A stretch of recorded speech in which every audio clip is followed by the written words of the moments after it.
Hello and welcome back to All About Community. Again, my name is Robert L. Harris and I am your host. And when we went to break, we're talking with Bishop Jackson. Bishop Jackson, you mentioned blight, and I wanted to follow up on some of the dumping that's going on here in the city of Oakland. What can we do about it? Well, first of all, we can debate it. All right. The first thing. How we going to debate it then? Well, I mean, we can make people more aware. You know what I'm saying? That we have to pitch in. I think all of us have to pitch in. What do you mean by pitching in? Well, I mean calling it in when you see it. You know what I'm saying? Demand. We have city workers that are paid employees to be able to do that. They're supposed to be doing it, but I don't think they're doing it like they need to. And if we need more people, the city just got another $300 million or something like that. The city's got money. We could be hiring people who really need jobs to be able to help clean up the blight. Yeah, but why don't we do that? That just seems to me to make sense. We got a lot of unemployed people around. Spend the can't money get on, a job. We have to spend the money on a ballpark, man. And we don't have money to spend to clean the city up.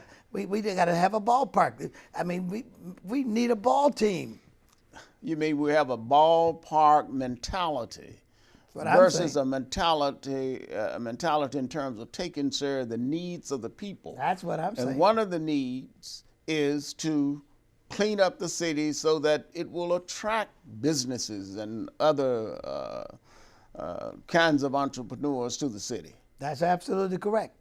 Who want to live in a city that's all filthy and nasty? And who want to live in a city all full of crime and murders and shootings and whatnot? Who want to live in a city with car thieves, carjackings and whatnot and so forth? Our city is just gone to the dogs as far as I'm concerned when it comes down to that. We've got plenty of money though. It's not money that's not the problem. It's the target or the focus of the people that's in leadership is where the problem is. And since we are going to elect a new mayor, sometimes later this year.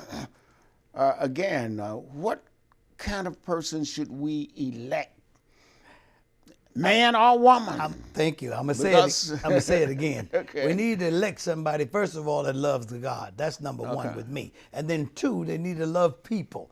And they need to put people above their careers and their futures and all this kind of stuff, or even their legacies. Everybody want to leave a legacy as to what they've done being in office, but my point is said is, let the legacy speak for you after you leave what you've done. But don't try to create your own legacy.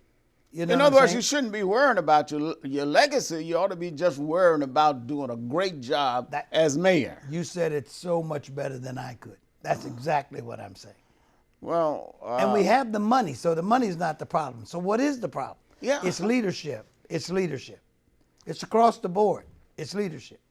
So you think the primary qualification for the next mayor of Oakland should be leadership? Absolutely correct.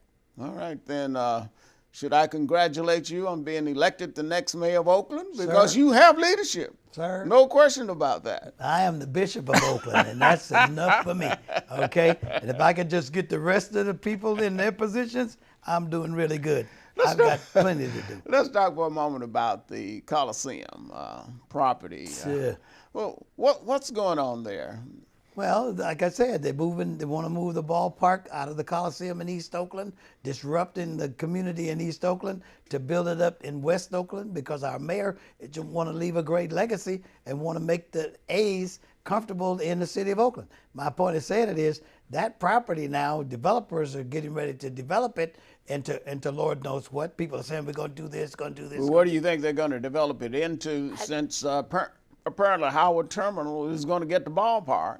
One way or the other. It seems like because that. the Fisher boys got the money to make it happen. Well, what about the voice of the people? Well, what about it? Well, the voice is not being heard. They're not going to be heard because they've made up their mind they're going to do what they're going to do. So the point of it is, that's where, to me, the city is really in bad shape because they're not listening to the community at all, the taxpayers. And they've even said that a lot of that money that they're spending for the Coliseum is going to fall back on the taxpayers.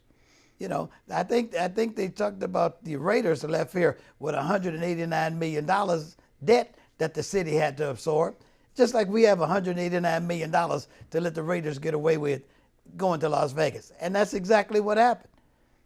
Well, again, it happened because our voices are being muffled out, but there's a reason why our voices are being muffled. It's because we don't scream loud enough. We don't stand up and demand.